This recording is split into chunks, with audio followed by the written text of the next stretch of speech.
Halo, halo, halo, shalom, apa kabar? Dahsyat, luar biasa. Yes, yes, yes, puji Tuhan. Saya diberkati, kamu diberkati, kita semua diberkati, amin. Berjumpa lagi dengan Enci Ike Fitri dalam Bina Anak Pelajaran yang ke-28. Kali ini dengan judul Tuhan Yesus tidak membeda-bedakan orang. Pembacaan Alkitab kita terdapat di dalam kitab Perjanjian Baru, kitab Injil Lukas, pasal 8 ayat 40 hingga ayat yang ke-42 dan 49 sampai 56. Adik-adik, sebelum kita membaca Alkitab, kita berdoa memohon pimpinan kuasa Roh Kudus Tuhan. Kunci tangan, tutup mata, tunduk kepala, kita berdoa. Tuhan Yesus, sahabat anak-anak, terima kasih Tuhan, kami mengucap syukur untuk waktu dan kesempatan yang Tuhan berikan. Saat ini kami akan belajar lagi tentang pribadi-Mu. Kami mohon urapan Roh Kudus-Mu turun bagi kami, sehingga apa yang kami mau pelajari benar-benar kami mengerti. Terlebih dengan pimpinan Roh Kudus-Mu, kami boleh menjadi pelaku firman. Ampuni salah dosa kami, layakkan kami untuk belajar dan memberkati hamba-Mu Enci Ike, biar kiranya boleh menyampaikan seturut kehendak-Mu, dan hanya Tuhanlah yang dimuliakan. Terima kasih Tuhan, ini doa kami dalam nama Tuhan Yesus kami berdoa. Terima kasih Tuhan, amin. Adik-adik, siapkan Alkitabnya. Kita akan baca bersama-sama ya, dengan judul perikop Yesus membangkitkan anak Yairus dan menyembuhkan seorang perempuan yang sakit pendarahan. Kita mulai. Ketika Yesus kembali, orang banyak menyambut dia sebab mereka semua menanti-nantikan dia. Maka datanglah seorang yang bernama Yairus. Ia adalah kepala rumah ibadat.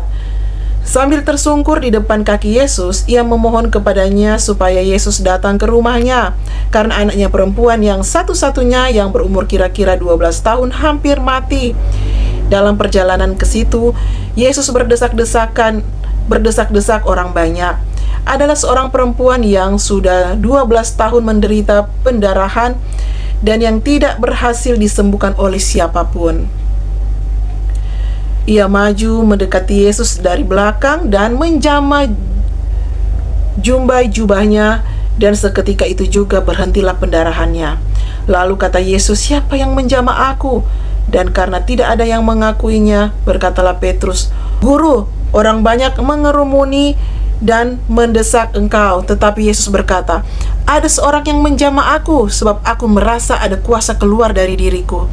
Ketika perempuan itu melihat bahwa perbuatannya itu ketahuan, ia datang dengan gemetar, tersungkur di depannya, dan menceritakan kepada orang banyak apa sebabnya ia menjamah dia, dan bahwa ia seketika itu juga menjadi sembuh. Maka katanya kepada perempuan itu, "Hai anakku, imanmu telah menyelamatkan engkau, pergilah dengan selamat." Ketika Yesus masih berbicara, datanglah seorang dari keluarga kepala rumah ibadat itu dan berkata, "Anakmu sudah mati, jangan lagi engkau menyusah-nyusahkan guru." Tetapi Yesus mendengarnya dan berkata kepada Yairus, "Jangan takut, percaya saja, dan anakmu akan selamat." Setibanya di rumah Yairus, Yesus tidak memperbolehkan seorang pun ikut masuk dengan dia, kecuali Petrus, Yohanes, dan Yakobus, dan ayah anak itu serta ibunya. Semua orang menangis dan meratapi anak itu. Akan tetapi Yesus berkata, "Janganlah menangis, ia tidak mati tetapi tidur." Mereka menertawakan dia karena mereka tahu bahwa anak itu telah mati. Lalu Yesus memegang tangan anak itu dan berseru, katanya, "Hai anak, bangunlah." Maka kembalilah roh anak itu, dan seketika itu juga ia bangkit berdiri. Lalu Yesus menyuruh mereka memberi anak itu makan, dan takjublah orang tua anak itu. Tetapi Yesus melarang mereka memberitahukan kepada siapapun juga apa yang terjadi itu. Demikian pembacaan Alkitab kita. Halo adik-adik yang hebat-hebat yang ada di rumah, sehat ya kalian? Amin. Kalian tahu kalian adalah adik-adik yang menjadi buah cinta, harapan masa depan dari keluarga, dari mama dan papa, menjadi pewaris iman, nilai-nilai luhur kehidupan keluarga, ya. Semua orang tua di dunia tentunya sangat berharap itu anak-anak dapat mengharumkan nama keluarga, ya, atau adik-adik jadi hidup tabai, ya, jadi berkat bagi sesama, jadi anak-anak yang sukses, iya toh, seperti itu. Jadi anak-anak seharusnya jangan tidur, artinya cuma tidur-tiduran untuk kerja, cuma main-main HP, ya. Jangan malas-malasan adik-adik. Dalam cerita kita kali ini ada seorang anak yang sakit sampai meninggal. Ya, padahal ini anak adalah harapan orang tua. Kelak nantinya kalau dia so besar, orang tua jadi lansia, kasihan nanti mau urus ini orang tua, tapi ternyata itu anak itu cuma ada meninggal. Ya, anak-anak itu harusnya ceria, semangat, berkarya, berprestasi, ya, banyak belajar nilai-nilai yang baik dalam kehidupan, ya. Tetapi anak ini cuma ada mati, cuma ada meninggal. Adik-adik, perikop atau pembelajaran kita kali ini mau memperlihatkan kepada kita bagaimana Yesus memberi perhatian yang khusus kepada orang yang memiliki iman. Memiliki apa, adik-adik? Iya, memiliki iman yang teguh. Ya, sepulangnya Yesus dari Gerasa, adik-adik, Yairus ini kepala rumah ibadat. Dia menghampiri Yesus dan memohon agar Yesus datang ke rumahnya untuk menyembuhkan anak perempuannya yang sakit dan hampir mati.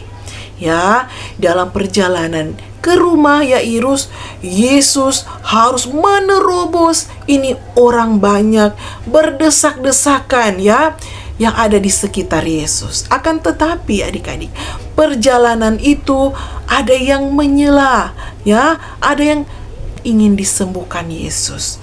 Perempuan ini memang menyita perhatian Yesus, ya. Lalu datang berita bahwa anak perempuannya sudah mati, ya. Kelihatannya tidak ada harapan anak ini mau sembuh. Namun perkataan Yesus memberikan kekuatan kepada iman Yairus, ya. Di tengah situasi yang berdesak-desakan, ya, Tuhan Yesus mau cepat-cepat mau menuju ke rumah Yairus. Ini perempuan menyelinap untuk menjamah jubah Yesus. Ya, imannya tidak percuma, adik-adik. Ya, sebab hanya dengan menjamah jubahnya perempuan itu sembuh. Itu dia imani. Dan ternyata memang terjadi. Ya, perempuan itu sembuh bukan karena itu jubah Yesus, tetapi karena kuasa Yesus yang dinyatakan kepada perempuan tersebut, ya, adik-adik. Itu sebabnya Yesus berhenti dan berkata, "Siapa yang menjamah aku?" Ya, dan Yesus berkata bahwa ada kuasa yang keluar dari dirinya. Di sini Yesus ingin mengajarkan kepada banyak orang, terkhusus bagi perempuan pendarahan itu, bahwa sesungguhnya yang menyembuhkan perempuan itu bukanlah jubah Yesus, ya, tetapi kuasanya lah yang menyembuhkan perempuan pendarahan itu. Ya, Tuhan Yesus kalau mau melakukan mujizat tidaklah membeda-bedakan orang. Oh, ini orang kaya, dia mesti sembuh, mau kasih sehat. Oh, ini orang susah, nyandak begitu Tuhan Yesus. Oh, ini dia kulit hitam, ini kulit putih, ini ganteng, ini cantik. Tidak, tetapi Tuhan Yesus menyembuhkan menurut kekuasaannya, menurut waktunya dan cara Tuhan.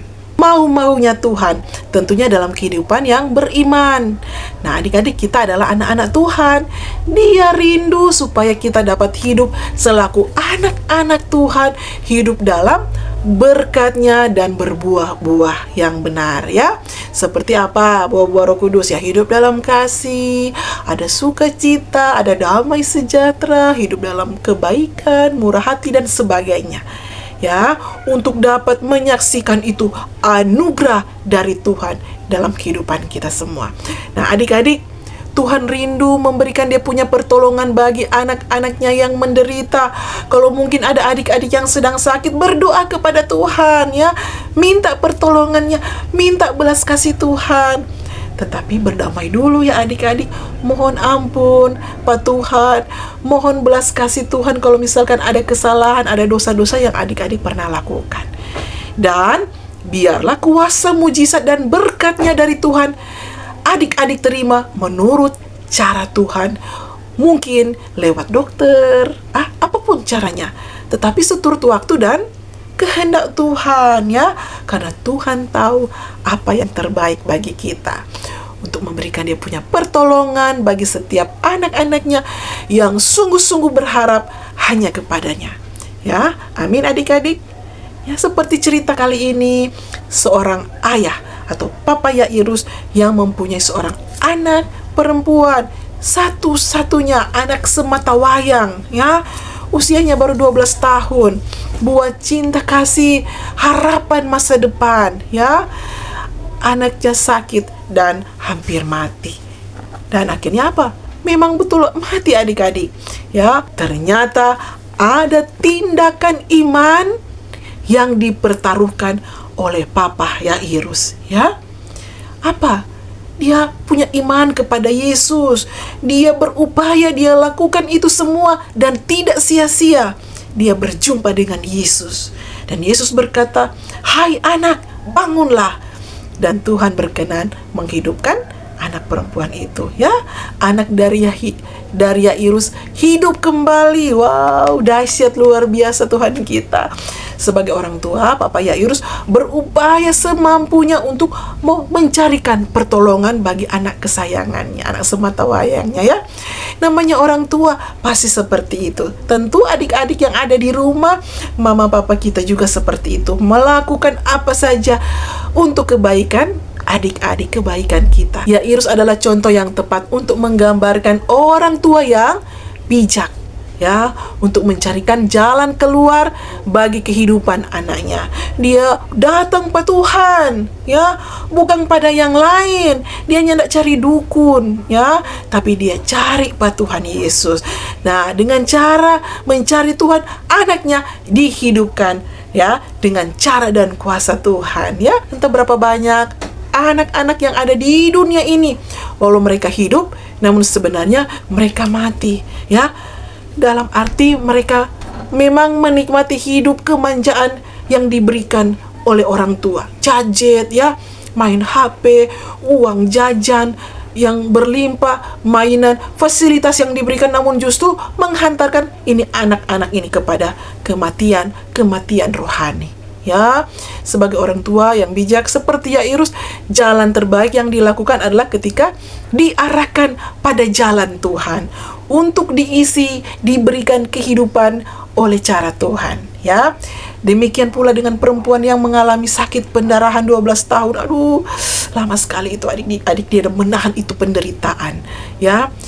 Penderitaan lahir batin. Ini juga adalah anak Tuhan, walaupun dianggap ini penyakit yang dialami perempuan ini adalah najis, ya, zaman itu. Namun bagi Tuhan, perempuan ini adalah anaknya juga, anak Tuhan. Tuhan tidak membeda-bedakan kalau mau menolong. Walau tak ada yang memperdulikannya, namun Tuhan sangat peduli, ya. Iman dan usaha dari perempuan yang punya pendarahan 12 tahun tadi luar biasa membuahkan hasil, ya. Kasih, kuasa, pertolongan, mujizat Tuhan terjadi pada waktunya yang tepat. Allah tidak pilih kasih siapapun dia, bagaimanapun latar belakangnya, ya. Tuhan Yesus menolong. Terlebih bagi setiap orang yang mau mengandalkan Tuhan, beriman sungguh-sungguh pada Tuhan. Dia adalah Bapa yang baik bagi anak-anaknya. Dia tidak membuang kita, ya. Bila orang mau datang kepada Yesus, Dia selalu ada bersama dengan kita dalam suka dan duka.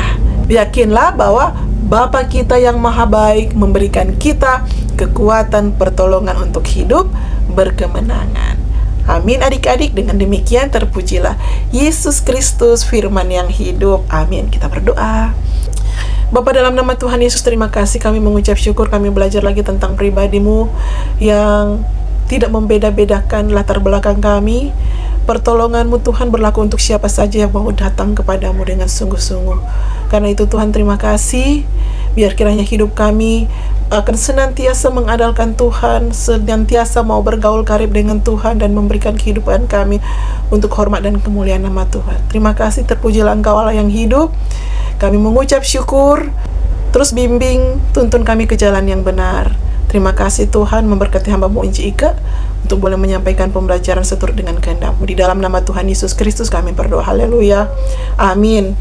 Demikian pembelajaran Bina Anak kita kali ini. Terima kasih untuk semua yang menyaksikan YouTube channel Inci Ika Fitri. Terus menjadi berkat. Jangan lupa like, share, sehingga banyak jiwa-jiwa yang boleh diberkati dengan pembelajaran yang ada. Sampai jumpa pada pembelajaran minggu depan. Tuhan Yesus memberkati. Shalom.